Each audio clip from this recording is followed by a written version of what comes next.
Boxing Stream.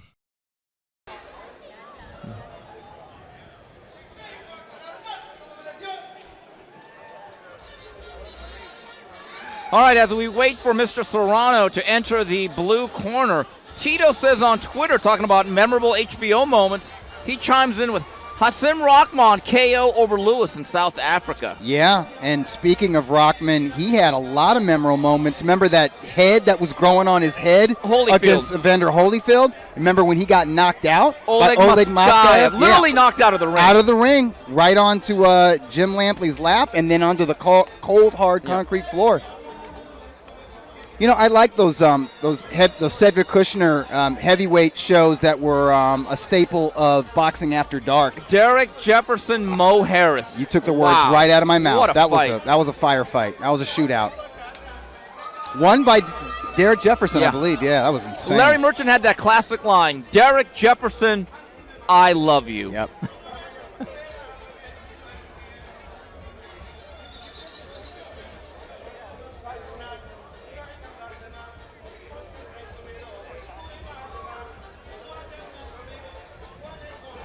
And next to make his way to the ring, finding out of the red corner from Rialto, here is Adrian Corona.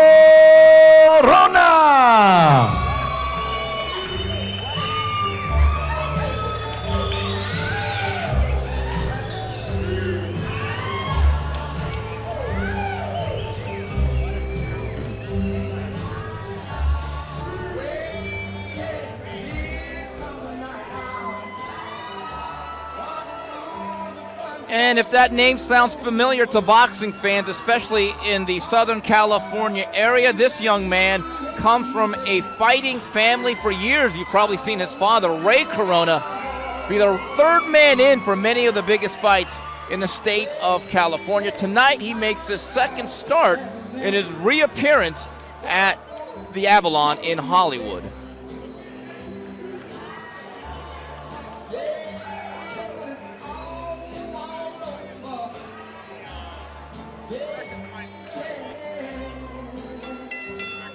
Once again, ladies and gentlemen, we are set to go with the next bout tonight. 4 rounds, this in the super featherweight division. Introducing to you first, fighting out of the blue corner, wearing black and gold. He weighed in 130 pounds. He enters the ring tonight for the second time as a professional. Hailing from Santana, California, here is Gabriel Serrano. And across the ring, his opponent fighting out of the red corner, wearing white with black and gold. He weighed in officially 131 pounds. As a young professional, he is perfect in one bout, one victory with no defeats. Fighting out of and representing Rialto, California, here is Adrian Bam Bam Corona. And your referee in charge of the action is Sharon Sands.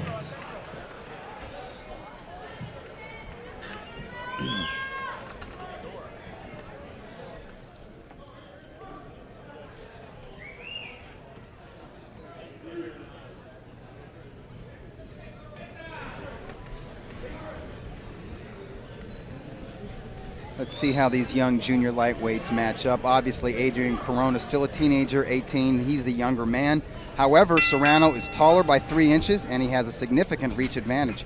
We'll see if he could put that to good use. And Doug, we spoke about it earlier a couple of months ago as he made his professional debut. I don't think they even expected the fight with Teodoro Alonso to be as difficult as it was. Generally, you don't match him up that tough in a pro debut. Yeah, I don't think they meant it to be that tough. But he showed us that he has a lot of poise and a lot of character in there because he kept his head, and he is a smart technical boxer. I would label him a technician, at least after seeing his pro debut.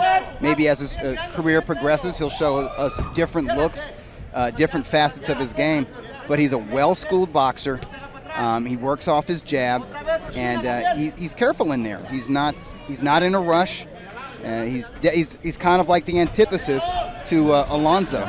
But the fact that he went 4 rounds with Alonso and dealt with that kind of pressure and aggression and volume punches says a lot about this young man. You know, I didn't notice it before a couple of months ago, but for an 18-year-old, Corona's pretty well developed. You look at his body. He looks like a guy that's not going to be overpowered in there physically. Still has a lot to learn, but as you said, Doug, technically and fundamentally seems to be very well grounded. He actually looks a little more muscular than he did in his pro debut, and that's a good thing because he's in against a 30-year-old man. A 30-year-old man who looks like he's in good shape, and he's tall and he's rangy, and he likes to work from the outside. So this will be interesting.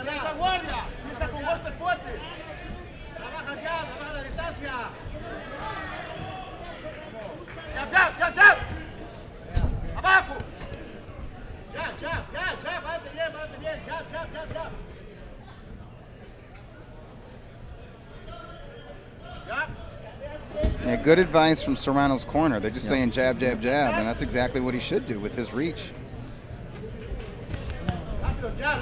Interesting. Not much has happened between either man here. You can make a case going into the last 50 seconds. Oh, there's a good left hook, though, by Corona. Yeah, Corona was caught by a right hand. All right, well, both men now. Good right hand by Corona as they work on inside the pocket. Action heating up here in round number 1 had been rather tepid up until that segment of time. Doug, I was about to say, neither guy had really separated themselves, and again, we're dealing with a 4-round fight.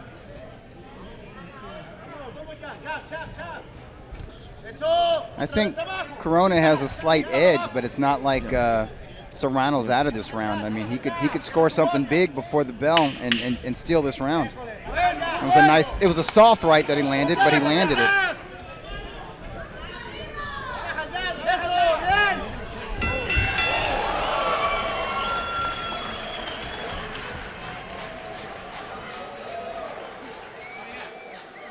And we go back to the Twitter timeline. Carlos Ortiz says, speaking of HBO memories, Pavic versus Taylor 1.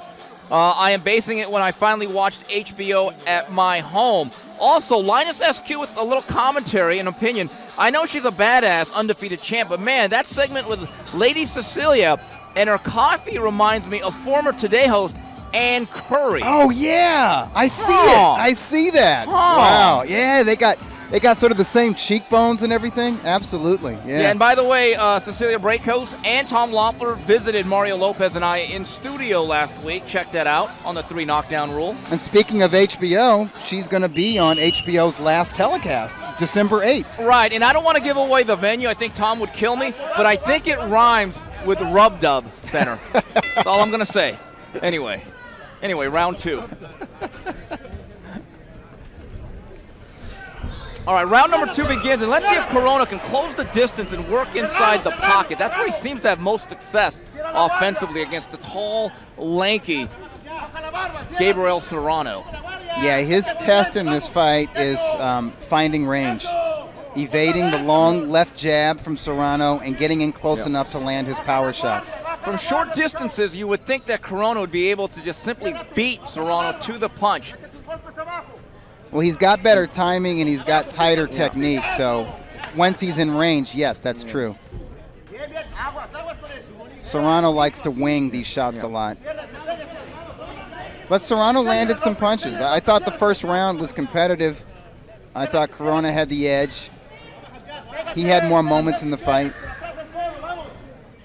At the very least, he knocked Serrano off balance a few times. I don't know if Serrano was seriously hurt, but he was knocked off balance. The one thing that's really impressive about Serrano is his demeanor. For a guy only in his second fight at age 18, he already seems to understand a professional pace. Yeah, that's what I noted in his pro debut. It was the poise. Yeah.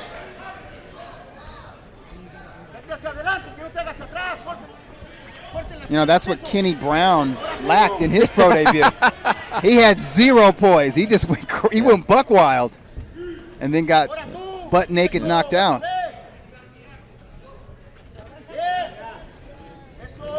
But Corona is a cool customer.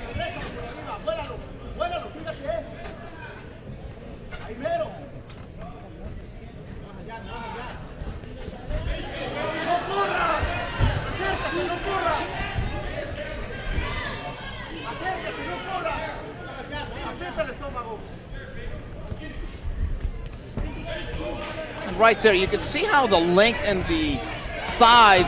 Oh, good right hand there by Corona, and Serrano for the first time seems a little bit shaken up again in the mid-range inside the pocket, that is where Corona will be able to have a lot of success offensively. The thing about Serrano is when he lets his hands go, it's sweeping punches, it's winging punches in a manner that leaves his chin totally exposed. And he kind of hangs the chin out there too. Yeah, I mean, he doesn't like lean back, not one of them tall guys that leans back and stuff to evade punches. He's right there to be hit. At times you can see how Serrano's length and his height really do affect Corona, but when Corona gets in range, the superior technique really plays out like that. Again, good right hand and the left hook. Well, anytime Serrano lets his hands go, the chin is totally exposed.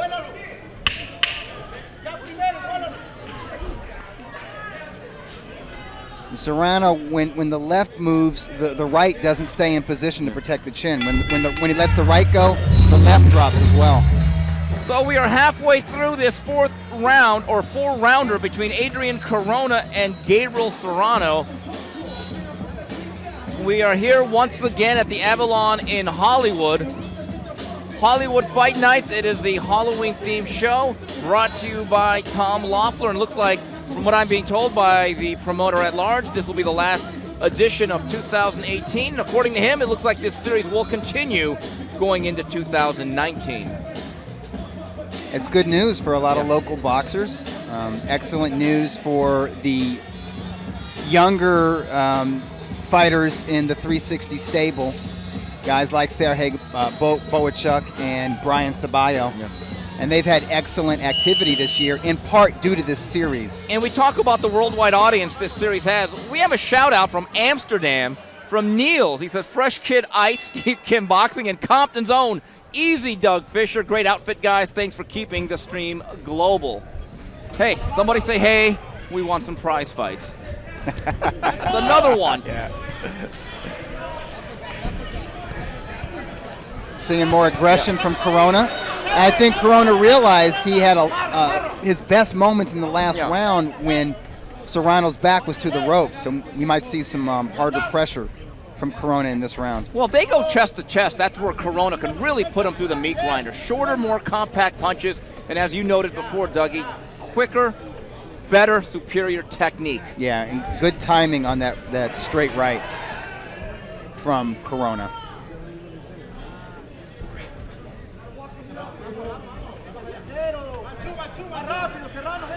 Corona should want to keep Serrano backing up.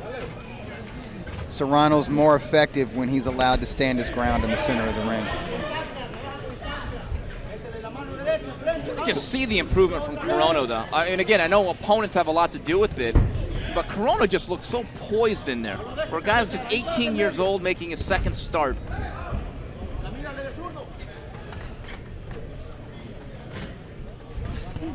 And now you see Serrano giving Corona a different look, coming at the southpaw stance. Serrano's a difficult opponent. Not necessarily somebody to impose himself physically on you the way Teo Alonso did or tried to do in Corona's pro debut. Oh! That's a knockdown. Right hand. Serrano backs up along the ropes, and Corona was in distance, and he shot a straight right hand on the button. That's not easy. What Corona did against somebody who is switch hitting and as tall and as rangy as Serrano is, that's what makes Serrano so difficult. And Serrano's a little bit awkward, and he does punch back. Serrano has landed some scraping left hooks here. So he's pesky in that manner, and Corona is figuring out this puzzle. Under a minute to go here, and what's been a big round number 3 for Adrian Corona, scoring a knockdown, the first of his career against the tall, lanky Serrano.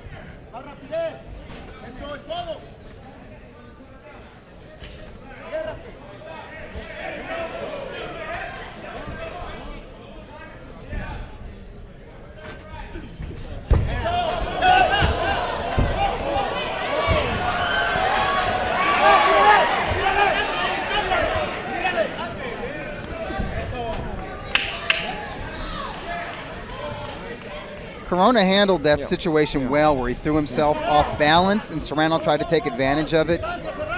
Corona regained his balance and kept his composure the whole time. And that's the end of round number 3. Adrian Corona continuing to put distance between him and Gabriel Serrano. We have 1 round to go here at the Avalon in Hollywood. Our next bout on the docket is a 6-round featherweight contest between Humberto Rubalcaba and Robert Puchetta. Let's see highlights from round 3. Corona stalks behind his jab, lands a big overhand right, buckles the legs of Serrano. Corona scores a knockdown. There's another angle of it. Bit of a flash knockdown. It was just like the seat of Serrano's trunks touched the canvas. Now, Brett, I got a text here from my good friend Brad Kaya Sr., who's at the fight. He has a question. Is that referee Felicia Rashad? That's a good one. I see it. I see the resemblance. That is Miss Huxtable. That's pretty good.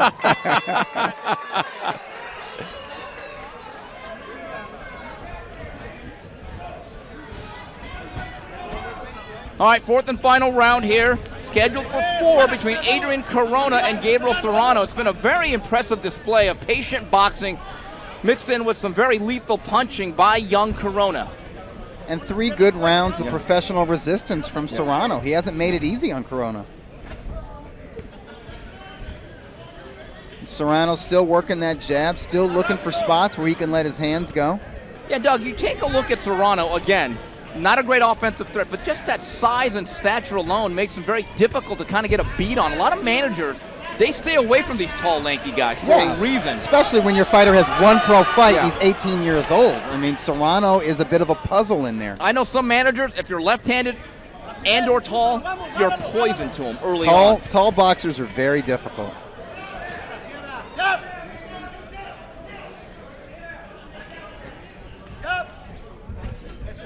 And I see more and more professional wrinkles from Corona the more rounds I see him fight. This is the 8th professional round we've seen Corona in. Yep. And I'm seeing him pick off the jab, pick off punches as he stalks forward. I see that he's able to jab with somebody who's taller and rangier than him, somebody who's working his own jab. That's not easy to do. And poise. Yeah. Showing real professional poise for just making his 2nd outing as a professional right now, I would fighter. say that's his best attribute.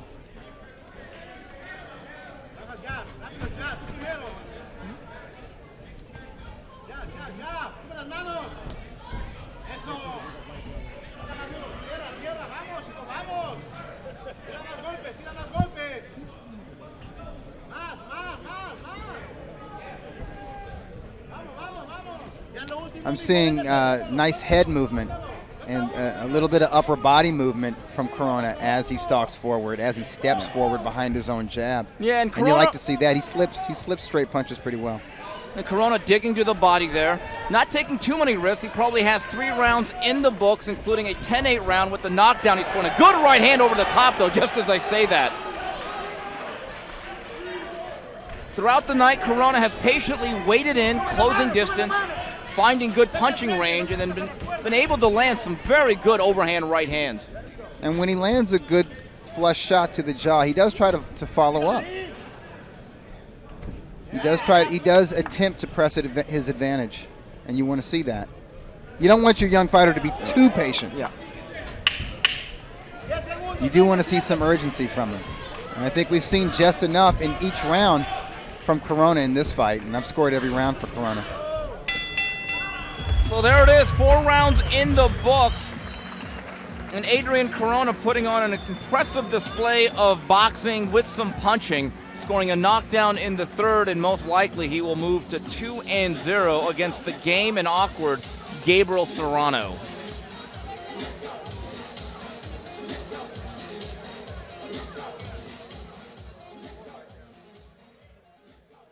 No one recognizes him from the back. It's amazing.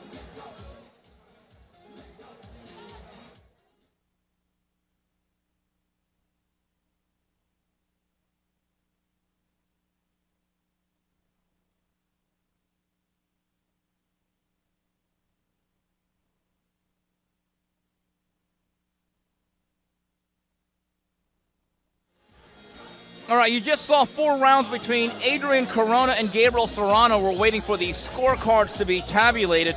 Again, next on the docket, Humberto Rubalcaba takes on Robert Puchetta, and our main event of the night The young man that has come into the consciousness of a lot of boxing fans, Sergey Boachuk, taking on veteran Ronald Montes of Barranquilla, Colombia.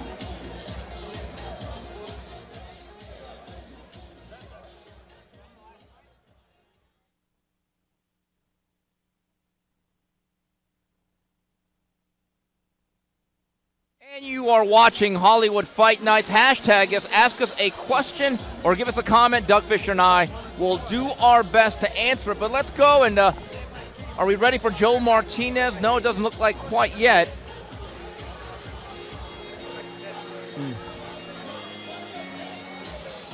All right, now it looks like he has the scorecard. Let's send it up to Mr. Joe Martinez. Well, ladies and gentlemen, after 4 rounds, we go to the judges' scorecards. The totals are 40-35, 39-36, and 39-36, all for your winner by unanimous decision. He is still undefeated from Rialto, California, Adrian Bam Bam Corona. And Adrian Corona runs the 2-0. And Doug, there's an old boxing hand we didn't mention. Ben Lira. Ben Lira. The Yoda of Southern California boxing. And I think they have that's a good sage to have in your corner and in the gym. And it looks like that young man's going to be a pretty good looking prospect to keep an eye on in the future. He is developing into one. Congratulations, Adrian. I just saw your face. You look so serious right now. Are you not excited? This is your second win. You just made your pro debut last month. How do you feel right now? I feel great to have my second pro fight as a win. Okay, I heard your mom and dad screaming for you. How does that feel? How does that feel to hear them, especially your dad in the corner, screaming for you? It feels amazing to make them proud. You know, I love my parents, and like I said, it feels great. Okay, this is your second pro fight. How did it feel? How was it in the ring with him tonight? I felt good. You know, he had a very awkward style, so I had to work my way in. But overall, it was I give myself a 5 out of 10 tonight. Okay. Yeah, because in the third round, you dropped him. You touched glove. He had a lot of wide looping shots. Were you able to get in, close the distance with that, just grind to his body or not? Or were you just, with his awkward style, did you have to change up your game plan? Yes, I did have to change up my game plan because, as you said, it was an awkward style. So yeah, I just had to press the action because he was just running away, and it's very hard to look good against a negative fighter like that. Were you looking for that knockout? I saw that. Yes, I was. Were you disappointed you didn't knock him out? Yes, I was disappointed. Okay, well, and then you also, I hear you have a big support from the Teamsters. Teamsters 63, there you are. Yeah, I do. I'd like to say thank you to the Teamsters as well, Local 63 and Local 396. Okay, a message to your fans because we want to see you back in the ring for your next pro fight. Yeah, I'd just like to say thank you to my parents and to everyone who came out and supported me, the Teamsters, and to my trainer, Ben Lira. We'll be back. Congratulations, Adrian Corona. I'll see you again. All right, guys, back to you.